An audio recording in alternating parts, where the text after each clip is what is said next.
1% कमी 13% से कम करके 12% कर दी गई। गवर्नर स्टेट बैंक ने नए साल की पहली मॉनेटरी पॉलिसी का ऐलान कर दिया। प्रेस कॉन्फ्रेंस में कहा कि महंगाई और करंट अकाउंट खसारा खातिर ख्वाह कम हुआ। जनवरी में महंगाई में मजीद कमी मुतवक्किल है। साल 2025 में नए डिजाइन वाले नोट मार्केट कर देंगे। नोट मरहलावार प्रिंट किए जाएंगे। मंजूरी के लिए काबीना के सामने पेश करेंगे। पहले कितनी मालियत का नया नोट आएगा वो अभी नहीं बता सकता।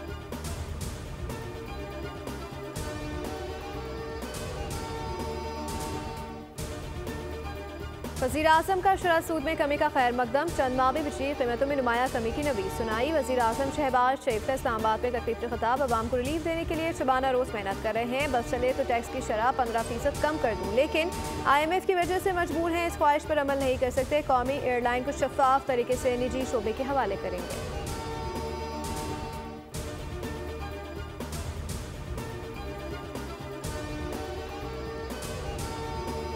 और सिंध में मुबैना करप्शन और ज़मीनों पर कब्जे की शिकायत। चेयरमैन पीपल्स पार्टी बिलावल भुट्टो ने ताजरों और सनतकारों को मुलाकात की दावत दे दी। मुल्क के तमाम बड़े ताजर सनतकार कल दोपहर 3 बजे बिलावल भुट्टो से मुलाकात करेंगे। बिजनेस कम्युनिटी के चेयरमैन पीपल्स पार्टी से मुलाकात बिलावल हाउस कराची में होगी। सब्सक्राइब करें और बेल दबाएं ताकि कोई खबर रह न जाए।